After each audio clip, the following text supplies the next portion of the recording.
اگر ابھی اس وقت رسول اللہ تشریف لے آئیں، آپ سے آپ کی بیٹی کا رشتہ مانگیں تو کیا آپ رشتہ دیں گے؟ اِنَّا أَعْطَيْنَاكَ الْكَوْثَرَ فَصَلِّ لِرَبِّكَ وَانْحَرْ إِنَّ شَانِئَكَ هُوَ الْأَبْتَرُ۔ یہ مختصر ترین سورہ کوثر جناب سیدہ زہرا سلام اللہ علیہا کی شان اقدس میں نازل ہوا۔ جیسا کہ میں نے پہلے آپ لوگوں کو بتایا، اللہ تعالیٰ نے اس سورہ میں واضح کیا کہ آپ کا دشمن ابتر ہے اور آپ کی اولاد کثیر ہوگی۔ آج دنیا میں آپ دیکھتے ہیں کوئی ایسی جگہ نہیں جہاں اولاد رسول صلی اللہ علیہ وآلہ وسلم نہ ہو،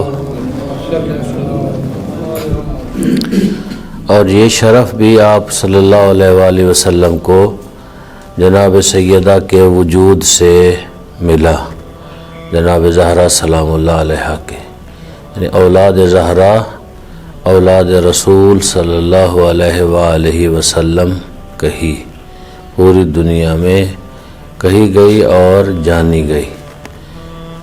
اسی کی دلیل خود حضرت امام رضا علیہ السلام کو جب حاکم وقت نے کہا کہ آپ اپنے آپ کو فرزند رسول کیوں کہتے ہیں جبکہ آپ ان کے بیٹے نہیں ہیں، آپ نے فرمایا کہ اگر ابھی اس وقت رسول اللہ تشریف لے آئیں، آپ سے آپ کی بیٹی کا رشتہ مانگیں تو کیا آپ رشتہ دیں گے؟ کہنے لگا میں تو دوں گا خوش ہو کے، اس سے بڑی سعادت کیا ہو سکتی ہے کہ رسول اللہ صلی اللہ علیہ وآلہ وسلم میرے داماد بن جائیں۔ تو کہنے لگے، آپ فرمانے لگے کہ آپ رشتہ خوش ہو کے دیں گے، وہ آپ سے مانگ بھی سکتے ہیں، لیکن میں وہ ہوں کہ میری بیٹی سے حضرت کی شادی نہیں ہو سکتی، اس لیے ہم فرزند رسول ہیں۔